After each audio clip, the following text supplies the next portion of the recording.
atiovo kekeli dona wo azo edonyekri wo hati benya wo yato siru yatato na wo dona Yesu edonyekri wo hati benya wo yato siru yatato na wo dona Yesu zono natawo atiovo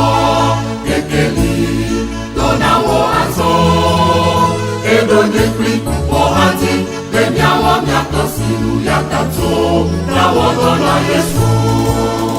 edonyekri wo hati benya wo yato siru yatato